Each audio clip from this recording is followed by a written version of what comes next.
Si tu vois quelqu'un avec un ongle verni, voilà ce que ça veut dire.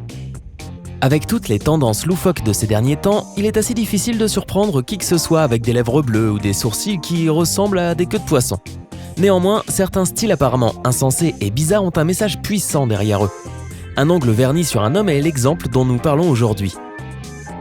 Avant de découvrir la véritable signification de cet ongle artistique dénonciateur, prends une seconde pour t'abonner à notre chaîne et ne plus manquer nos notifications. La campagne du Polished Man. Que ce soit dans la vraie vie ou sur les réseaux sociaux, tu as peut-être remarqué un nombre croissant d'hommes avec seulement un ongle verni. Que ce soit des célébrités ou des gens ordinaires, ces hommes ne lancent pas une nouvelle mode. Cette idée a pour but de lancer un message puissant afin de mettre un terme aux violences contre les enfants. Le mouvement veut que tu te peignes un ongle pour dénoncer qu'un enfant sur 5 est victime de violences sexuelles. Cela a commencé en 2016 quand Elliot Costello, le PDG d'une organisation non lucrative australienne appelée YGAP, faisait du travail caritatif au Cambodge. Il a passé du temps avec les enfants locaux au Centre international de rétablissement de Agar et a entendu l'histoire déchirante d'une petite fille appelée Théa. Après la mort de son père, quand elle avait 8 ans, Théa a été envoyée dans un orphelinat où elle a été physiquement maltraitée et agressée durant 2 années consécutives. Malgré cela, elle est restée forte et sympathique envers Costello, non seulement pour partager son histoire, mais aussi pour peindre ses ongles en bleu. Costello aurait pu écouter son histoire sans réagir, mais cela ne s'est pas passé comme cela. Inspiré par Théa, son histoire et sa gentillesse, Elliot a décidé de lancer une campagne pour répandre la parole et lutter contre les violences commises sur les enfants dans le monde entier.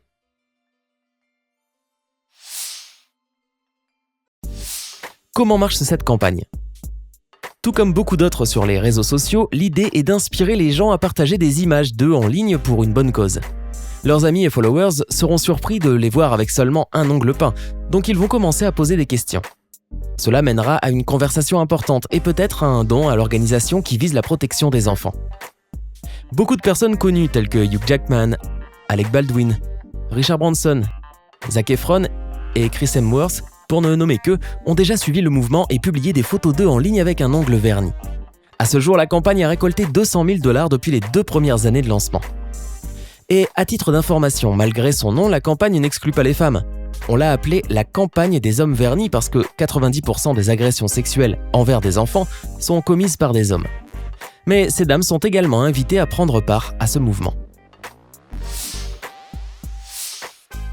Pourquoi ce thème est-il si important et pourquoi vaut-il la peine de supporter cette cause ? Il se trouve que les statistiques sont absolument déprimantes. Selon l'UNICEF, un adolescent est tué toutes les 7 minutes à cause de la violence. Toutes les 10 secondes, quelqu'un dans le monde dénonce une maltraitance d'enfants. Rien qu'aux États-Unis, les agences de protection des enfants enregistrent 3,6 millions d'affaires par an. Et même si cela ne se termine pas par la mort de l'enfant, cela a d'atroces conséquences, comme la dépression, les tentatives de suicide, la consommation de drogue et d'alcool très tôt, et des problèmes d'ordre sexuel. En fait, toutes les générations d'enfants sont touchées et beaucoup d'entre eux deviennent des adultes perturbés physiquement et mentalement. Que peux-tu faire si tu veux supporter cette campagne ? Inscris-toi avec tes amis, collègues ou juste toi sur le site officiel www.polishedman.com. Tu trouveras un lien dans le carré de description en dessous de notre vidéo. Ensuite, définis une somme à donner et fais ta bonne action. Peins l'un de tes ongles et tag tes amis et followers sur les réseaux sociaux pour qu'ils en fassent de même. Plus les gens seront informés à ce propos, plus il sera simple de récolter de l'argent. Tous les fonds récupérés depuis le site seront reversés à des programmes de réhabilitation après un traumatisme à l'échelle mondiale. YGAP récolte aussi de l'argent pour aider les entrepreneurs en Australie et les fondations pour les enfants. Le mois de la prévention et de la sensibilisation aux maltraitances des enfants. Si cette campagne est plutôt récente, les maltraitances contre les enfants ne datent pas d'hier. La première loi au niveau fédéral pour protéger les enfants des violences aux États-Unis remonte à 1974. On l'a appelée la loi pour la prévention et le traitement des violences contre les enfants et elle a lancé le mois de la prévention des violences contre les enfants sous le président Ronald Reagan, qui en a fait une campagne d'ordre national. Des millions d'Américains s'y sont unis en récoltant des fonds, en organisant des événements familiaux et en s'engageant dans toute autre sorte d'activité. L'une des traditions du mois est le jour bleu. La date change en fonction de l'année, mais un jour en avril, les gens portent du bleu. prennent des photos avec leur famille, amis et collègues et partagent des photos sur les réseaux sociaux avec le hashtag #WearBlue. Tout comme l'idée de la campagne de l'ongle verni, celle-ci n'entend pas amasser autant de j'aime que possible.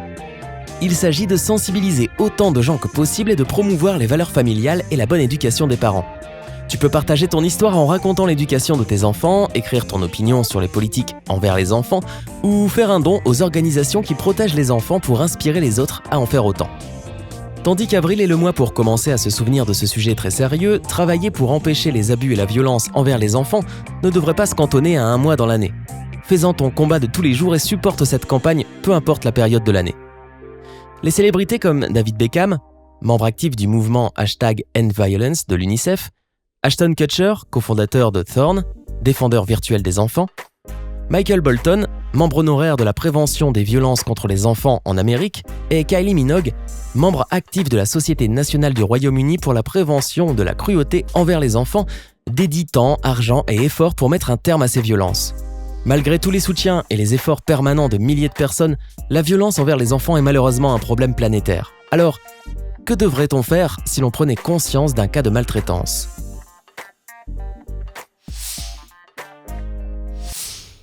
Comment reporter un cas de maltraitance envers un enfant ?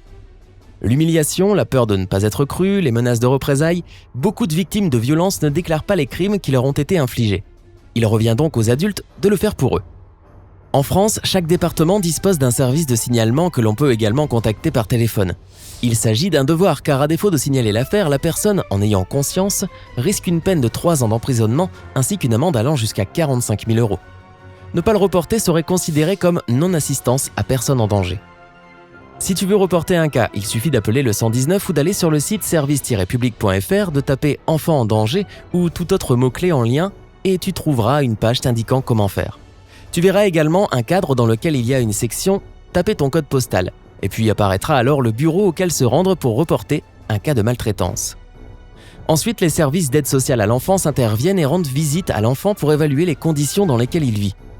S'ils estiment que l'enfant est en danger, il pourra être placé dans un foyer d'accueil et des mesures de protection judiciaire pourront être prises. S'il n'est peut-être pas évident de sauter le pas en étant une personne extérieure à la situation, rappelle-toi que tu peux sauver la vie ou la santé mentale et ou physique d'un enfant. Soutiens-tu déjà une campagne de protection des enfants ? Si ce n'est pas le cas, vas-tu le faire ? Dis-nous dans les commentaires.